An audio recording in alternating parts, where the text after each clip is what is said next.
ఒక సీఈఓ నుండి వచ్చిన ఒకే ఒక్క ప్రకటన ఓ కంపెనీ భవిష్యత్తుని ఎలా మార్చేస్తుందో ఇప్పుడు చూద్దాం.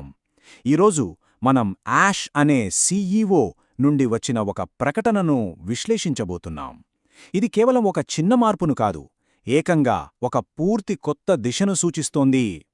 అసలీ విక్టరీ విత్ యాష్ అంటే ఏంటి, దాని వెనకున్న ఉద్దేశమేంటి తెలుసుకుందాం. చూడండి, ప్రకటన మొదలవ్వడమే ఈ ఒక్క వాక్యంతో కంపెనీ దిశ మారింది. ఇందులో ఎలాంటి అనుమానానికి తావులేదు.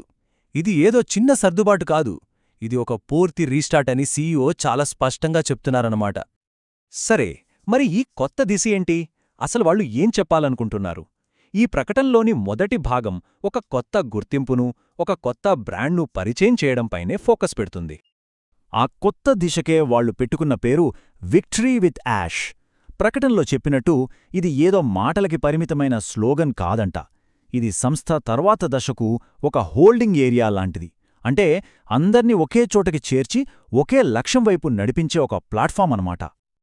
ఇదంతా కేవలం కంపెనీ లోపల జరిగే మార్పు మాత్రమే కాదు, ఈ మూమెంట్ని బయటి ప్రపంచానికి కూడా తీసుకువెళ్లాలని గట్టిగా అనుకుంటున్నారు. అందుకే సభ్యులందరికీ ఒక క్లియర్ డైరెక్షన్ ఇచ్చారు. సోషల్ మీడియాలో #విక్టరీ విత్ యాష్ అనే హ్యాష్ట్యాగ్ను వాడమని. అయితే ఈ కొత్త ఉద్యమంలో పాలుపంచుకోవాల్సింది ఎవరు? ఇక్కడే అసలు విషయం మొదలవుతుంది. ఈ ప్రకటన చాలా ఆసక్తికరంగా మారుతుంది. ఇది కేవలం స్ట్రాటజీ గురించి కాదు, సరైన ఆలోచనా విధానం అంటే మైండ్ సెట్ గురించి. ఈ స్లైడ్ చూస్తే మనకు ఆ తేడా స్పష్టంగా కనిపిస్తుంది. ఇంతకుముందు వాళ్ల ఫోకస్ అంతా నంబర్స్ మీద ఉండేది. ఎంత ఎక్కువ మందుంటే అంత బలమనుకున్నారు. కాని ఇప్పుడు లెక్క మారింది. వాళ్లకు నాణ్యత ముఖ్యమంటున్నారు.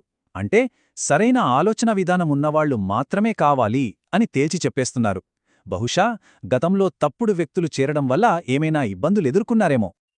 ఇంత పెద్ద మార్పు, అందులోనూ కేవలం కరెక్ట్ మైండ్ సెట్ ఉన్నవాళ్లనే తీసుకుంటాం అనడానికి వాళ్ళిస్తున్న కారణమేంటి? ఎలా సమర్థించుకుంటున్నారో? వాళ్ల ప్రకటన ప్రకారం దీని వెనుక ఉన్న కారణం వాళ్లు రీసెంట్గా సాధించిన ఒక పెద్ద విజయం. ఆ విజయమేంటంటే వాళ్లు ఈ మధ్య నిర్వహించిన ఒక వెబినార్. ఇక్కడ మనం గమనించాల్సిన విషయమేంటంటే ఇది పూర్తిగా ఇన్-హౌస్, అంటే కంపెనీ సొంతంగా డిజైన్ చేసిందట. బయటి వాళ్ల సాయం లేకుండానే మేమింత సాధించగలమని నిరూపించుకున్నామని గట్టిగా చెప్తున్నారు. ఆ కాన్ఫిడెన్సే ఈ కొత్త దిశకు పునాది అన్నమాట.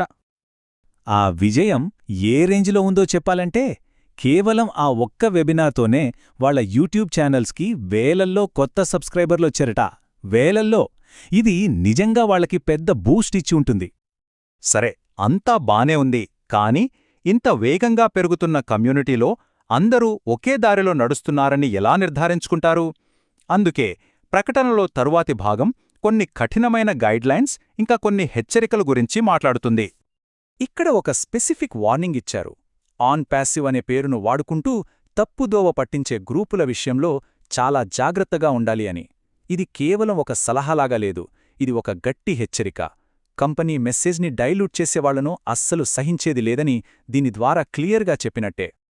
ఇలాంటి తప్పుడు గ్రూపుల బారిన పడకుండా ఉండటానికి సభ్యులేం చేయాలో ఒక క్లియర్ 3 స్టెప్ ప్లాన్ కూడా ఇచ్చారు. ఫస్ట్, అనుమానం ఉన్న గ్రూపుల పట్ల జాగ్రత్తగా ఉండాలి. సెకండ్, ఒకవేళ డౌట్ వస్తే నమ్మకమైన సోర్సెస్నడిగి తెలుసుకోవాలి. థర్డ్, ఏదైనా గ్రూప్ కరెక్ట్ కాదనిపిస్తే ఆలోచించకుండా వెంటనే దాని నుండి బయటకొచ్చేయాలి. చూసారా, కంట్రోల్ వాళ్ల చేతిలో ఉంచుకోవడానికి ఇది వాళ్ల స్ట్రాటజీ. గైడ్లైన్స్ తర్వాత ఇప్పుడు అసలైన రూల్స్ వంతు వచ్చింది. ఈ కొత్త దిశలో నడవాలనుకునేవాళ్ల దగ్గరనుంచి ఏం ఆశిస్తున్నారో ఈ సెక్షన్లో చాలా క్లియర్గా చెప్పారు. మొదటి రూల్ కాస్త ఇంట్రెస్టింగ్గా ఉంది. సక్సెస్ అవ్వడానికి ఒక్క అకౌంట్ చాలట. దీని వెనుక ఉన్న మెసేజ్ చాలా స్పష్టంగా ఉంది. ఇదేదో గెట్ రిచ్ క్విక్ స్కీమ్ కాదు అని. ఇది ఒక ప్రాపర్ బిజినెస్ అని, దీనికి నిజమైన ఎఫెక్ట్ పెట్టాలని వాళ్లు గట్టిగా చెప్తున్నారు. ఇక్కడ మరికొన్ని ముఖ్యమైన రూల్స్ కూడా ఉన్నాయి. మొట్టమొదటిది ఇన్ఫర్మేషన్ సెక్యూరిటీ. కంపెనీ లోపలి విషయాలను బయట ఎక్కడా షేర్ చేయకూడదు. ఇక రెండోది కమ్యూనికేషన్ని సెంట్రలైజ్ చేయటం.